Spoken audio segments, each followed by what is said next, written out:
श्री स्वामी समर्थ. जय जय स्वामी समर्थ. हे स्वामी भक्तांनो, यशस्वी व्हायचे असेल तर ही प्रेरणादायी कथा नक्की ऐकावी अशी माझी तुम्हाला नम्र विनंती आहे आणि शेवटपर्यंत ऐकावी. तर यशस्वी व्हायचे असेल तर या 5 गोष्टी लक्षात ठेवा.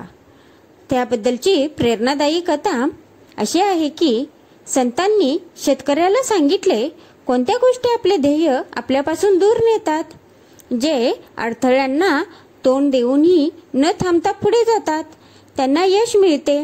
जे लोक पूर्णपणे आपल्या ध्येयांवर लक्ष केंद्रित करतात आणि कोणत्याही लोभामध्ये अडकत नाहीत ते निश्चितच यशस्वी होतात. हे आपण एका लोककथेवरून समजू शकतो. एका छोट्या गावात एक शेतकरी होता जो खूप मेहनती होता, पण तो सतत संकटाने वेढलेलाच असायचा.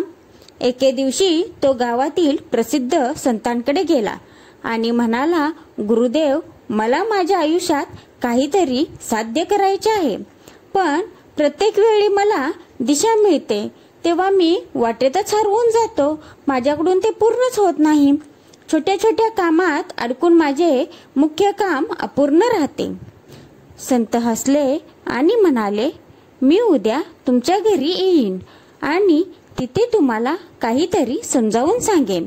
शेतकऱ्याने डोके टेकवले आणि त्याचे म्हणणे ऐकून आले आणि घरी परतले.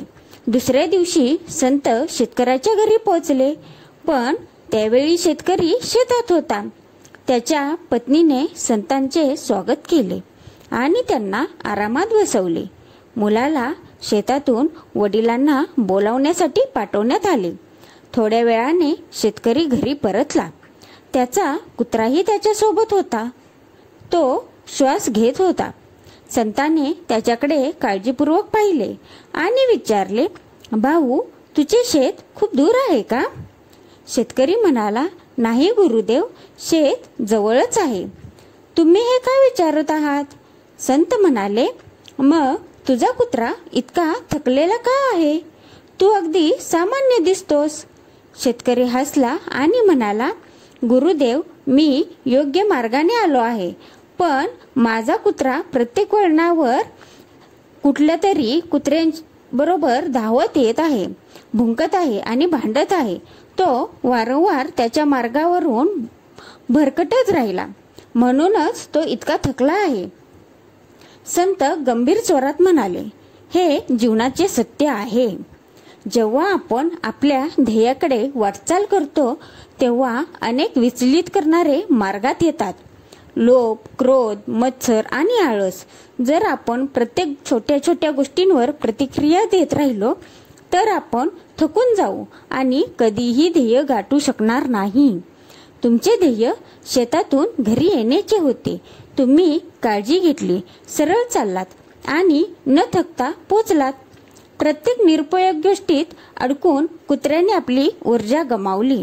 आयुष्यातही जर आपण फक्त आपल्या ध्येयावर लक्ष केंद्रित केले आणि उर्वरित गोष्टींकडे दुर्लक्ष करायला शिकलो तर यश खूप लवकर मिळते. शेतकऱ्याच्या डोळ्यात समजूतदारपणाची चमक आली. तो शांतपणे डोके टेकवत म्हणाला, मला समजले गुरुदेव. तर म्हणजे शेतकऱ्याला आपले गुरुदेव काय म्हणत होते ते समजले. तर हे स्वामी भक्तांनो, जीवन व्यवस्थापनासाठी मी 5 टिप्स तुम्हाला सांगणार आहे.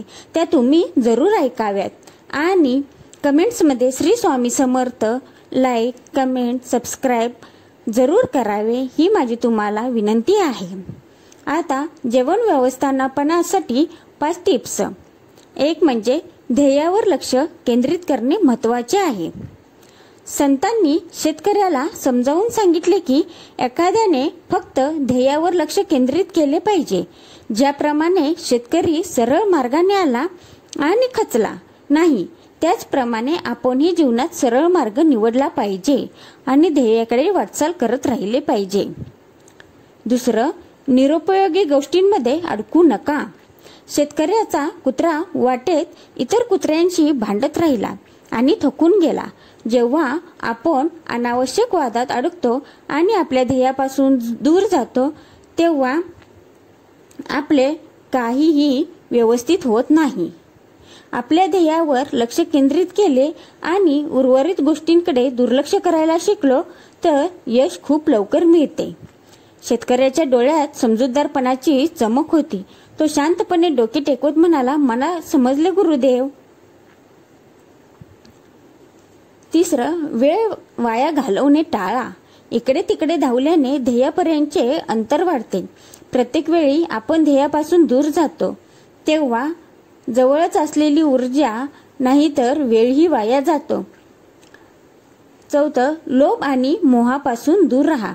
संतांनी स्पष्टपणे सांगितले की काम करताना अनेक लोभाची गोष्टी येतील. तर जर आपण या प्रलोभनांमध्ये अडकलो तर आपली ऊर्जा विभागली जाते आणि ध्येय खूप दूर जाते. पाचवं, संयम आणि सातत्य आवश्यक आहे. संतांची शिकवण अशी आहे की जो माणूस थकल्याशिवाय किंवा विचलित न होता सतत प्रयत्न करत राहतो त्यालाच यश मिळते.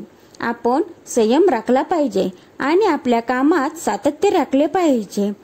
तर स्वामी भक्तांनो, आपल्याला ही गोष्ट कशी वाटली ती आवर्जून सांगावे आणि कमेंट्समध्ये श्री स्वामी समर्थ लिहावे. आजची केलेली सेवा श्री स्वामी चरणी अर्पण करते. श्री स्वामी समर्थ. जय जय स्वामी समर्थ.